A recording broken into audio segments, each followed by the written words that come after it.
Okay, Shalom Aleichem. Good morning, everyone. We're continuing with Shmuel Perek Chav Daled. Things are getting very, very close. We left off last week where Shaul was about to enter Midbar Ziph, and they had him cornered, David cornered, and then the Plishtim attacked. And since the Plishtim attacked, Shaul was very torn. What do? Do I stay with David, my sworn enemy, or do I attack my real enemy, the Plishtim? And I want to just go, and then he went to the Plishtim, and David flees to En Gedi. What is very interesting is that, like, you see a real contrast here between who really is the enemy of the Jewish people. And Shaul was really torn. I don't know who to go to, because I have this enemy that I built up in my head, and I have an enemy that is real, that wants to really destroy the Jewish people. And sometimes we are our own worst enemies. We fight within ourselves. We have Shauls and Davids within our own family that the infighting takes up so much of our time that we could forget that there's so many more people on all the borders of our country that are just waiting for those moments to attack us. As we're learning the parak, it becomes so real. I was telling my student over Shabbos, we spoke about Eretz Yisrael a lot over Shabbos, and that I've learned the parashios. We really began with Bereshis, and learning the Torah again with a war very much on our minds. You learn the Torah in a completely different way. So you see, we had a session. It's called Know Your Borders. What was really the session about? Who are the enemies of the Jewish people? Instead of saying who are the enemies, right? Know your borders, know who's on the border, and then you know who. Yeah. I was reading an article in the Jewish press that was learning this Monday on the classes. Tzvi Weinberg. Yeah, Weinberg. He talks about Plishtim, with how they covered up the wells. Yeah. Said, who in their right mind, where they are, that they would now take the water and just totally annihilate it, get rid of it. The personality that you have, because they covered it up, they couldn't use that water anymore. Yeah. Who in their right mind to do that? You have to be so self-destructive to basically do something like that. That who you're hurting yourself, and right. You see a certain personality. Yeah. Of a certain. So I don't know if he took it to the next step, but I was talking to Dr. Danielle Bloom, who's the head of Tanakh department in Nala. Deep respect for her, and we were talking, and she's like, "This is happening again today. Look, Gush Katif, beautiful, luscious wells, greenhouses, and what they do to it? They stuff them up. I was talking to somebody that I met on the trip. I met him in 2016, and he's a leader of a Jewish community in Israel, Shalomit, on the border of Gaza, on the border of Egypt. Sorry, bottom tip of Beersheba. And I called him up just to say, how you doing? And he said, I was called back into the army. The army gave me a dispensation to stay back because I'm a leader in the community. They need me. And he said, I'm going back home. When he was 5, he was living in Gush Katif. He was evicted. He was thrown out of his home. And now he was going, Friday night, he was going back to Gush Katif. Think about that. He said to me, he never thought, he always believed that one day he would go back. He didn't think it was this way. He did not think it was going to be, with heavy artillery and with in the middle of a battle, potential war, a potential battle for him, obviously war. Okay.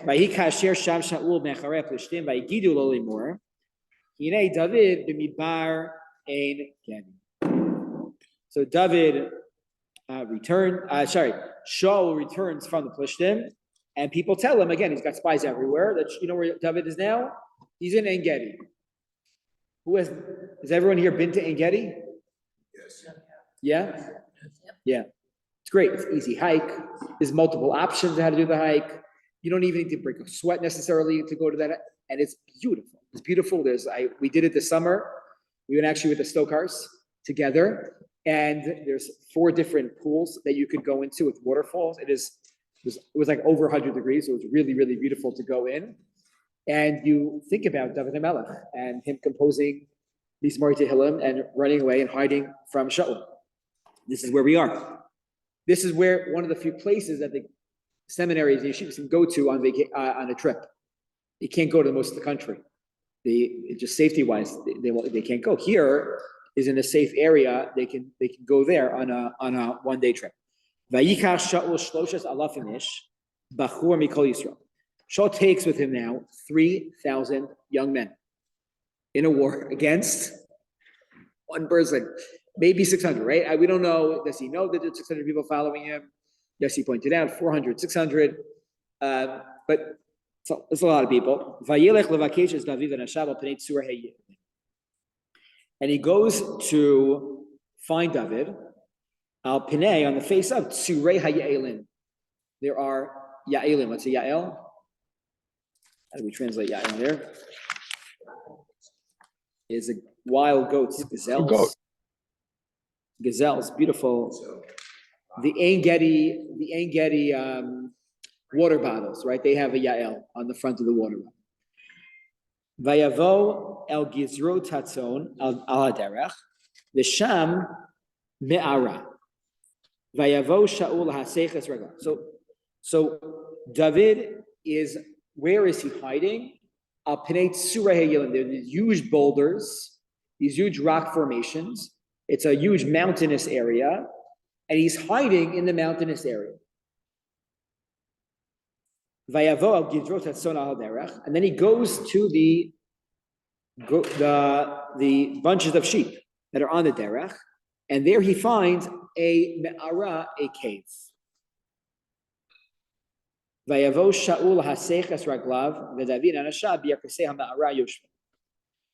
Shaul goes to water his feet. That is euphemistic for using the restroom. Where do you use the restroom back then? The ma'ara, the cave. That's the most tznius thing, because it's completely hidden from all. You can go in the cave itself, and the further you go in, nobody could see you anywhere. But who is in the cave? David and his men. If you are running away from, a very powerful person, a king, would it be a good idea to hide in the cave? Wouldn't be a good idea. No. Why would that be? Because it's one way out. It's one way out, right? Right. These are not tunnels, terror tunnels underneath that have multiple ways to get out. No, there's only one way in and one way out. Why would David hide in a cave? Doesn't he know better? He does know better. So the Malbim says he was using reverse logic here. He said, where is Shaul going to look for me? Behind the mountains, behind big boulders. That's where he's going to find me. That's where he's going to look for me, because if I'm found, I have multiple ways of escape. So where am I going to hide? In a place that he's not going to look. I know Shaul. Mom says he's not going to look in a cave. It's a waste of his time. Again, there's no what are we bringing over to these duffel bags these days? These infrared, night vision goggles and drone. Shaul doesn't have a drone. Where he's like, now it's like just one of my cousins. That's her job in the Air Force, is to use drones. I don't know what she's using them for. What? No, he's not. Dafka, he's not looking for him now. This is purely hashgacha pratis. Incidental, accidental. He's not looking for him now, because it makes no sense for David to hide in a cave. And you could spend your whole life looking for things. Right? So, but now we have a situation. David and his men in this cave. It seems to be a very big cave if they're all in there. And Shaul's there using the bathroom. What do? You're David. Shaul by himself. Shaul by himself. Kill him. No. Yeah. Why if he's coming to kill you, Is Mendy wrong? Halakhically speaking, can you kill him? 100%. Halachically speaking, Shaul is a rodef, legabe David. What's a rodef? Somebody that is chasing to kill you. You're allowed to kill them, right? It's called self-defense. What? He's trying to kill him. Did he say, I'm going to kill you? Did he didn't say? Maybe I think Jonathan. Yonatan. He's coming to get the reward. Rabbi Halakha, do you need Adam? What? Do you need Adam? I can't hear you. Do you need Adam witnesses? No, you do not need Adam for this. It's interesting halacha. This Gemara in the 8th parak of Masechah Sanhedrin talks about this. It's interesting halacha. You don't need witnesses to kill a rodef. We take your word for it. According to Rashi, you become an extension of Beis Din. There's an opinion of Rav Yonasan ben Shaul in the Gemara who writes, I think we pass it this way, that if you're able to injure him in a way that it won't chase after you and won't kill you, then you can do that instead. But that's not always feasible, right? You need like a sharpshooter to be able to do that. But if he's going to kill you, still want to kill you like a day later when he gets better, then maybe that's not even an option. But even if he injured him, he still has the whole force of the kingdom. Force the kingdom to kill him, because you can send hundreds of people after. Yeah. No, honey, what do you think? What should he do? Go ahead. You don't know 1,000 believers that he's going to kill him. Probably is. I can't just. So if you're David, what do you do? Nothing. You would do nothing. I don't know. But I don't know if I would go straight at him and kill him. If you don't have to know for sure. This is the Gemara Sanhedrin that says that if somebody tunnels into your house at night, and just to rob the house. Haba lahorgecha, hashkem lahorgo. Good. Okay, so what would you think if he killed him? What do you think all the other people would show him? What are they going to do? Just stay there and say thank you? And he was going to get killed too. I don't know. It was not an even. Something bad was going to come out of it in all directions. If you're one of Shaul David's men, what do you want? Say again? Let's leave off David. You're one of David's men. What do you think? What do you think they want? Yeah, I don't know if I would kill him. I would capture. Yeah. We're not sure. We're not sure. Capture him. We're all loyal to Shaul. It seems that they are, except for Yonatan, but we don't know for sure. You're right. We don't know for sure. Do we know what the men on both, how many men there are on both sides? David at most has 600. Yeah, and Shaul. We're going to see also there's women and children involved here, but we don't. We'll talk about them later in the Sefer. But Shaul has 3,000. So it's 5-1. 5-1. I'm sure that We've been there no before. one was split on loyalty to David, loyalty to Shaul. Could be. All you need is one, right? To kill him. Okay. Pasuk down. Vayomer anshe David elav. So the people of David come to him and say the following: Hine hayom asher amar Hashem elacha. The day has come that God has told you about. Hine anochi nosenes oilecha biyadecha. Hashem has said to you that God has put your enemies in your hand. Hello, he's here on a magash shel kesef. What was it? Chaim Weitzman, the first president of Israel, said, "Ein hamidina nitan al magash shel kesef." To memorize this in Shiva Flatbush, that a state is not given over to you on a silver platter. Well, here they're saying, Shaul is being given over to you on a silver platter. Do what you think is right. What they mean by that is, kill him. You should kill him. This is the right thing to do. What other option do you have? But the other option to do is hold the hostage. Because if they want to get out, if they're putting the sword to his head, right? They can get out. They can't get out. Okay. Hold him hostage. This is a person. Shaul and David and Shaul's king. You're right. It's a personal fight. There's a personal fight. Yeah. But when someone brings this personal fight into the public arena and puts wanted posters all over town, then if one person is going to fight as a private thing, and then it's it's an unfair fight. So they say, "Come on, guys, come on, David, let's go." Vayakam David. David slowly creeps towards Shaul while Shaul is taking care of business. Vayichros as kanaf ha'me'il asher l'Shaul balad.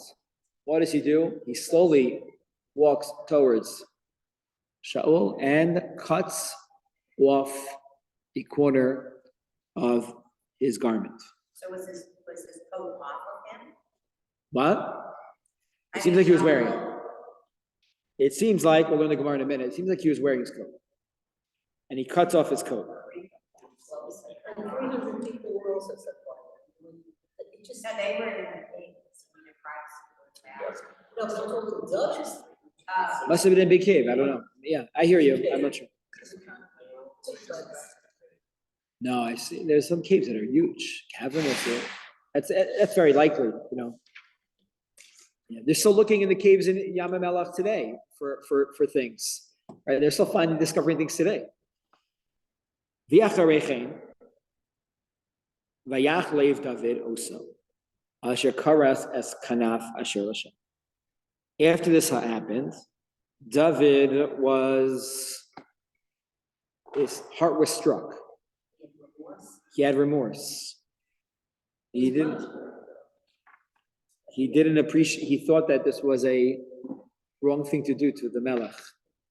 This is an act and a sign of disrespect to the king by cutting off the king's garments.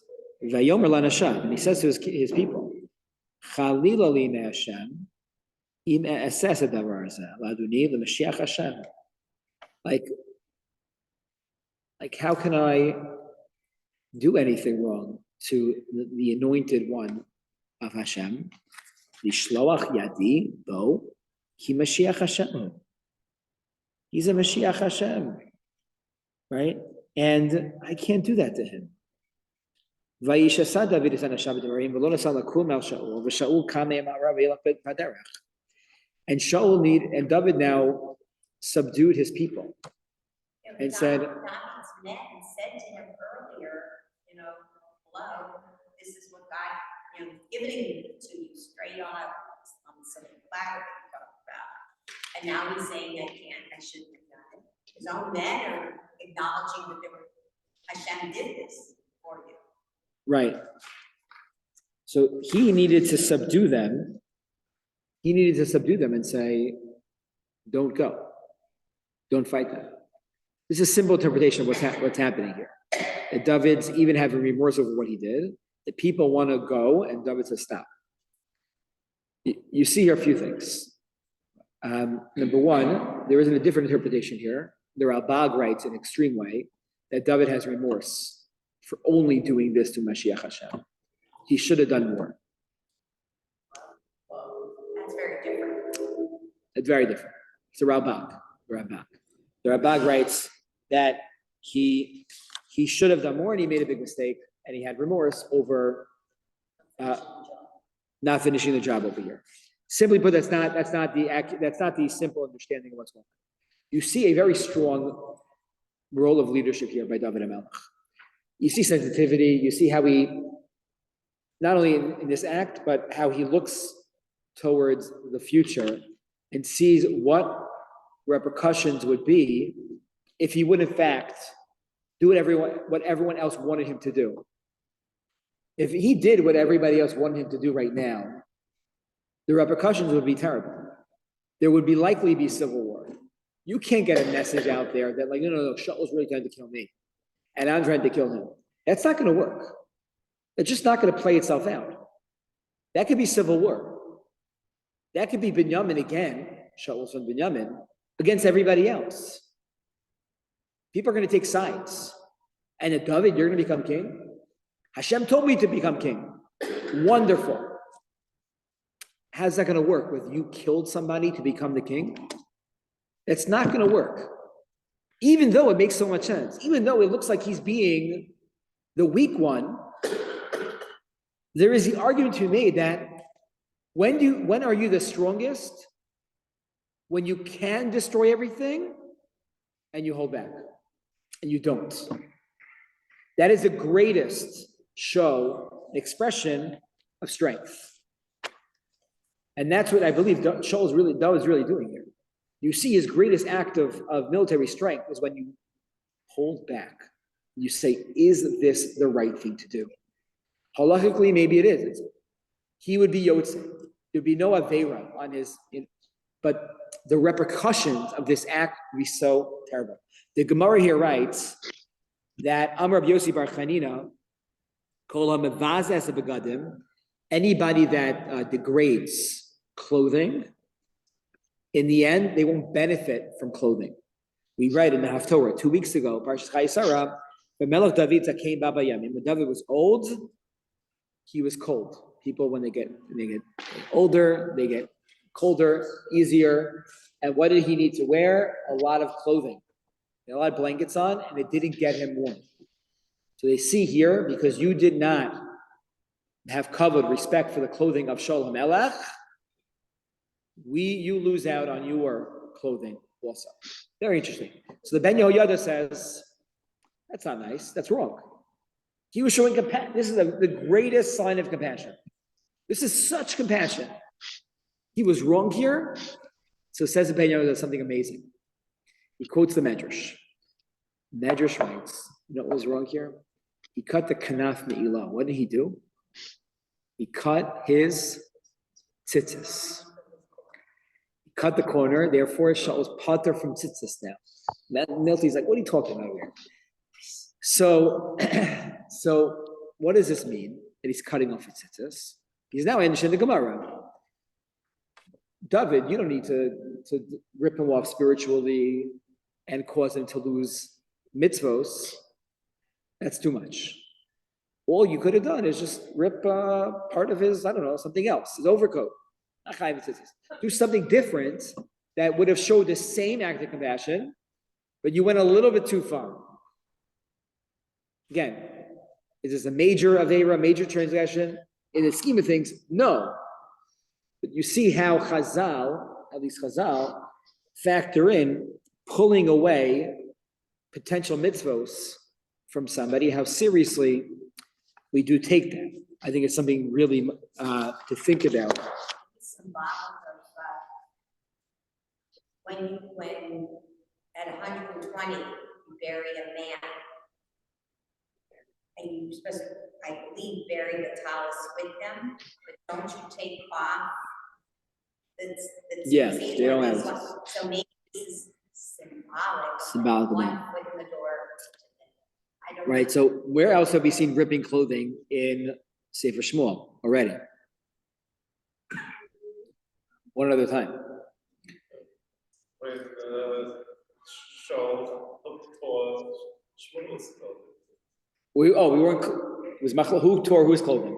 The clothing was torn after Shaul did not kill Agag. When in the conversation with Shmuel and Shaul, either Shmuel tore it, saying, either Shmuel said, "I am symbolically tearing your clothing," showing that Hashem ripped apart your kingdom, or Shaul tore it like, "Please, come on, give me another chance," and Shmuel ran away, and then his clothing was torn.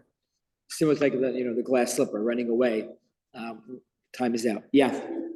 Is it possible that this shows such an unbelievable strength within David, like I'm saying, because by not killing everybody, this guy's just not taking me. I'm not, he's. So that's exactly what he's doing. Let's see this inside. This is exactly what he's doing. It really shows a lot of leadership on David and a lot of forethought. We'd say also a lot of siyata d'shmaya, in terms of Vayakam David acharechein v'yitzi min hamara. David follows Shaul outside of the Mara. Probably not right away, but Shaul's probably a nice distance, closer to his people, and he wants to make a public display here. Vayikra acharei Shaul. he calls out to Shaul. Lay more. Adoni HaMelech, my master the king. Vayabeit Shaul acharav. Shaul turns around. Oh, right? You could only imagine like the shock that he experiences right now. Vayiko David apayim artza v'ishnach. He bows to Shaul, most likely in front of everybody. Vayomer David l'Shaul, Lama tishmas divrei adam leimor, hine David mevakish l'rasacha. Why do you listen to the people that say that David wants to kill you?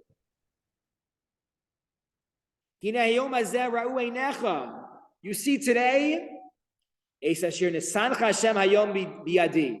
Hashem put you into my hands, right there. V'amar lahargecha. And Hashem give me permission to kill you. But tachas alecha, and I have compassion for you. I didn't do it. The Omar lo ashlach yadi ba'adoni. I said, I will not lay a hand on my master. Ki Mashiach Hashem, because you are anointed by God. You have status. You are king. How dare I consider that? Va'avi, he says, Abba. Why is he Abba? It's his father-in-law, right? Avi. Re'eh gam re'eh is kanaf milcha biyadi. See, look what I have here.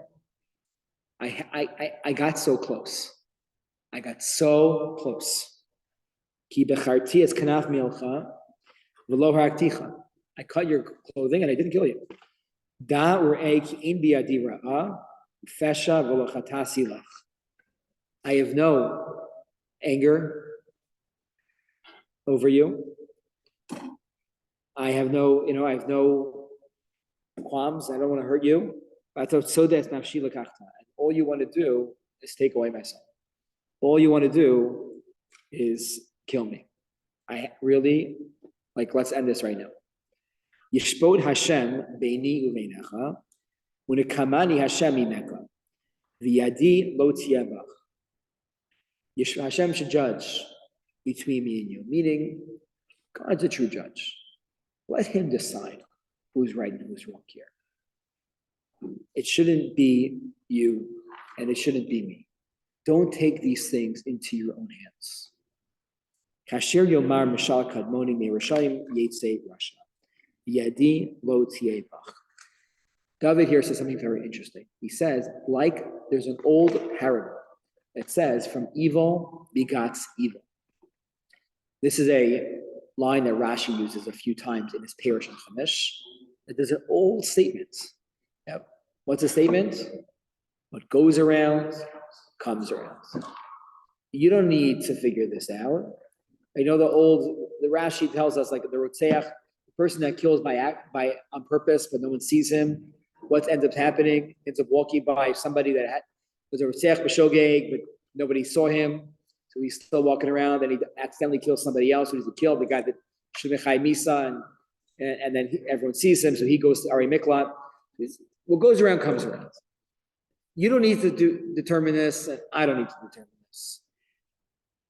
Let's just both live, and that's it. I'll be out of your nose, you'll be out of mine. Bizem. Yeah. So, those Esther, you have Achashverosh, who couldn't sleep at night. Reading his journal and seeing that Mordechai saves his life, right? You would think it's throughout this whole story that Shaul would see what David actually did for him. Yeah. And it's like, the kind of person can't, Shaul should recognize how many good things he did for him. Well, that's a real chasar person to not be able to see that someone did for you. Yeah, and not only, we'll see. It's easy to forget the person, but it's so hard when someone did something for you, and all of a sudden, you want to kill them. Because it was an insult to his own image as king. Shaul was he needed David, and he didn't want to admit that he. But David saved him. You're right, but the blame is his ego. Yeah. Maybe we'll stop here in a moment. I'll add just one halachic point here. The Gemara learns out from here. Chayev adam lachabed chama v'chamosa. You call your in-laws by their first names. You call your in-laws. Was that a statement or a question? You don't have to answer. Would somebody?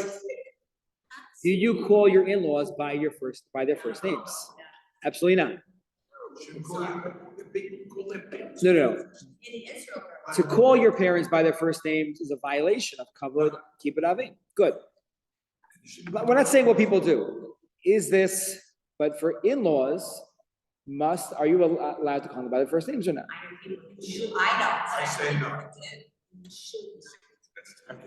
it should. So the You Gemara treat them the same way as your parents. Okay, good.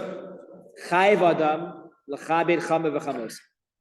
A person is obligated to honor, respect their in-laws, father-in-law, mother-in-law. How do we know this? Shrei David kara l'Shaul Avi. He called him Avi. Avi ra'a gamra. The Torah, the Shulchan Aruch paskin this way. Is it the same exact kavod? Probably not the same exact kavod, but we see from here, definitely shouldn't call them by their first names. The Aruch HaShulchan says, I don't agree with this proof.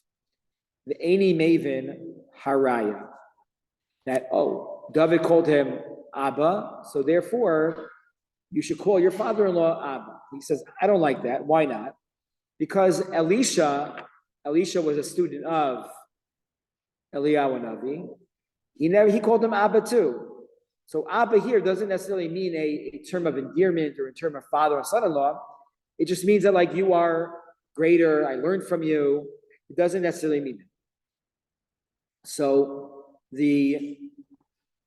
additionally, he points out over here, the kasha kavana shechai b'kibud kiben el lechado kishar zakenim chashuv. So the Aruch HaShulchan argues, and others take this, that you're obligated to honor your in-laws just like you're honored to honor any people that are elderly, but they're not in their own unique category, more similar to your parents. The Kasa Rabbeinu Harama, the Yesh Omer, Dein Adam Chai B'Kavod Avi Aviv. And then, he gets into what about grandparents? Or grandparents Chai B'Kibud Avim in the same way as your parents. And so this really comes out of this issue. Rabbi Yosef was asked this question also. Do we call our in-laws by their first names? So he writes about the ban, I'm reading, they translate some issues into English. The ban of calling one's own parents by their name stems not from the obligation to honor them, but from the obligation to fear them, right? Kavod, or Schechter likes to say, is service. Getting them a cup of tea, it's getting them their slippers, getting the paper, throwing out the garbage. That's kavod. Yira is sitting in their seat, right? It's treating them. We would say treat with respect. That's more yira. And the reason why we do not call them by their first names is because there's a sense of awe around them, fear, and therefore we don't call them. Therefore, he says it's permissible, to call in-laws by their names, as long as it does not detract from the honor due them as respected elders. A factor that may vary from community to community and from family to family. If the in-law insists that he be called by a title other than his name, ignoring this request may be an affront to his honor, even when it would have been permissible to call him by this request. So, conclusion, he writes, if there's a request on the part of the in-law not to call him by name, then one should for sure follow that request. Okay. He doesn't think by letter of the law, Rabbi says, it's usher to call your in-laws by their first name. It's definitely appropriate, and it may depend on community to community. It's right, not to, yeah. The Shulchan Aruch definitely says Shulchan takes the Gemara very literally, and you should not call your in-laws by their first names. It seems to be the Aruch HaShulchan would say it's not the worst thing in the world, but it would depend on the relationship, depends on the community. I think it would be definitely appropriate to ask them what they want to be called, and see what is. Sometimes I would say it might be a shtach to your parents. I call my parents mommy. I'm going to call you mommy too. I think we could be creative with that. Yeah, mommy and ima. You can figure out a different language to use, but it's really something to think about, not something to get angry about. It's something to think about as who we are learning this from. We're learning this from David HaMelech, whose father wanted to murder him, and from him we're learning Chayiv v'chabed chamev v'chamoso. We're obligated, even in that situation, when it's really difficult and very, very hard. Nonetheless, we're obligated to give respect and honor to one's in-laws and treat them like your parents. Wish everybody a wonderful day.